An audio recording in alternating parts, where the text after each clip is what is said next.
What if I told you that the largest contiguous land empire in world history was built not on the strength of infantry or the power of navies, but on the back of a small, stocky, and incredibly hardy horse? Welcome to 10-Minute History. I'm your host, Jake Sullivan, and today we're exploring how one animal became the engine of conquest, culture, and civilization across the vast Eurasian steppe. This is the story of the steppe horse, a creature that transformed nomadic tribes into world-altering empires, and whose hoofprints are still visible on the modern world. Imagine a vast sea of grass stretching for thousands of miles, from Hungary in the west to Manchuria in the east. This is the Eurasian steppe, a land of brutal winters and scorching summers. For centuries, it was the home of wild horses, which early humans hunted simply for food. But around 3700 BCE, something revolutionary happened in what is now modern-day Kazakhstan. A group of people known as the Botai culture didn't just hunt horses. They began to partner with them. Archaeologists digging at Botai sites found that over 99% of all animal bones were from horses, a sign of incredible focus. But the real smoking gun came from the horses' teeth. They showed a specific kind of wear pattern, a beveling that could only be caused by a bridle bit. These people were riding. Even more amazingly, chemical analysis of their pottery shards revealed traces of mare's milk. They were milking their horses, a tradition that continues today with the famous fermented drink called kumis. This was the dawn of a new era, the birth of the horse-rider bond that would come to define the steppe for millennia. While the Botai were pioneers, it was another group, the Yamnaya culture, who truly spread this new horse package across the world. Starting around 3300 BCE, these people combined horseback riding with wheeled carts, giving them unprecedented mobility. They exploded out of their homeland near the Black and Caspian Seas, moving west into Europe and east into Asia.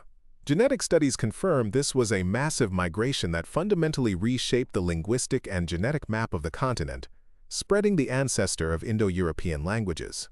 They didn't just spread their people, they spread the knowledge of a life built around the horse.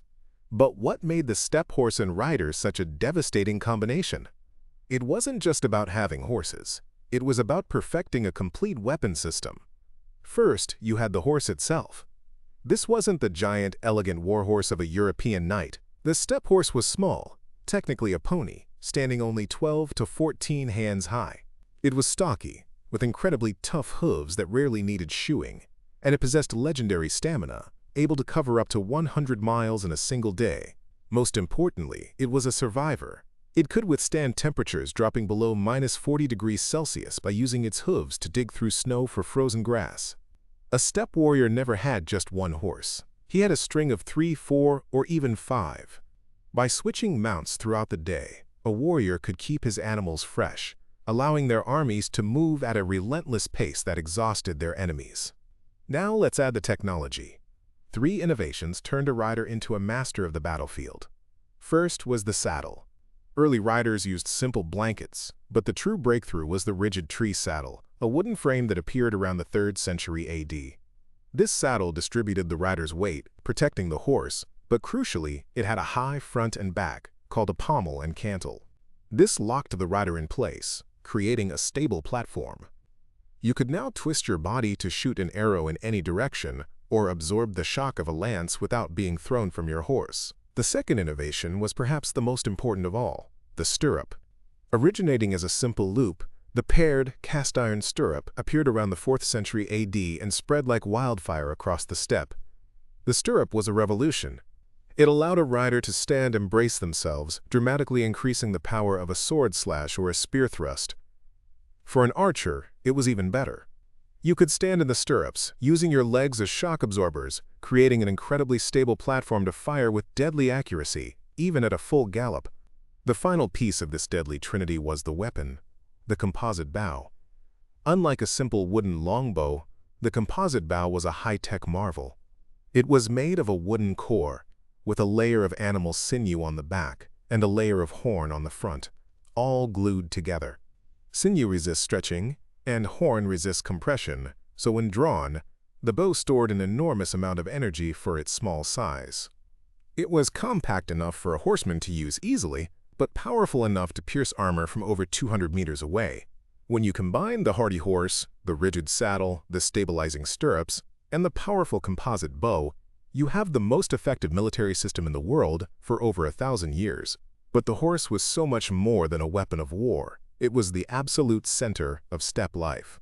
The entire economy was based on nomadic pastoralism, managing huge herds of sheep, goats, and cattle. The horse made this possible, allowing herders to control vast territories and move their animals between seasonal pastures. A person's wealth was measured in livestock, and horses were the most valuable of all, the primary form of currency. The horse was also a walking pantry. Mare's milk, often fermented into the vitamin-rich drink kumis, was a staple of the diet. In times of extreme need, a warrior could even make a small cut in a horse's neck vein, drink some of its blood for sustenance, and then seal the wound, saving both their lives. This horse-centric life shaped their entire society. The basic social unit was the family clan, and leadership often went to the man who was the best rider, hunter, and warrior. The most successful leaders, known as khans, united multiple clans by leading successful raids to capture more horses and better pastures. The horse even followed them into the afterlife. In elaborate burial mounds called kurgans, steppe chieftains were buried with their most prized possessions, including their sacrificed horses. In the Pizarric burials in Siberia, perfectly preserved in permafrost from the 5th century BCE, archaeologists found chieftains buried with their horses, which were decked out in incredible gear, including masks designed to make them look like mythical griffins. They believed a warrior could not exist, even in the next world, without his horse. With this total fusion of culture, technology, and biology, the steppe nomads unleashed a form of warfare that sedentary empires were powerless to stop. Their doctrine was built on mobility and ranged firepower. Their greatest defense was speed. They refused to fight pitched battles unless the odds were overwhelmingly in their favor. Instead, they would harass, encircle, and shower their enemies with arrows from a safe distance. Their most famous and deadly tactic was the feigned retreat. A group of horsemen would attack, then pretend to break and flee in panic. When the enemy army, usually disciplined infantry, broke formation to give chase, the trap was sprung. The fleeing horsemen would suddenly turn back, while hidden units would sweep in from the flanks, encircling and annihilating the now disorganized foe. This is how the Scythians defeated the massive Persian army of Darius the Great in 513 BCE. They simply retreated into the endless steppe, burning pastures, poisoning wells, and picking off Persian soldiers until the great army was forced into a humiliating retreat. It's how the Seljuk Turks shattered the Byzantine Empire at the Battle of Manzikert in 1071, a defeat that opened up modern-day Turkey to Turkic settlement and helped trigger the Crusades.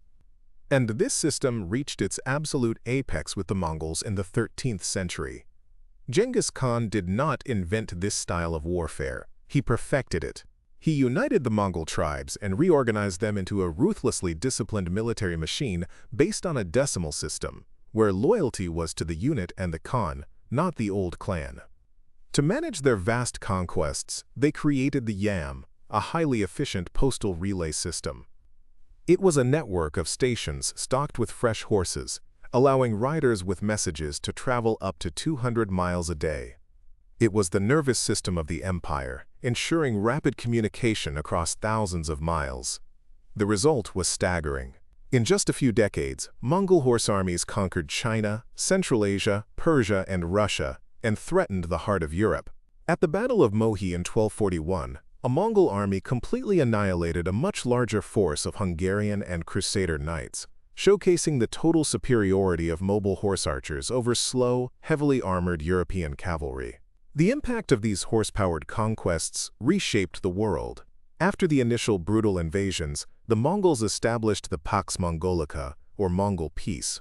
They secured the Silk Road, leading to an unprecedented exchange of goods, ideas, and technologies between East and West.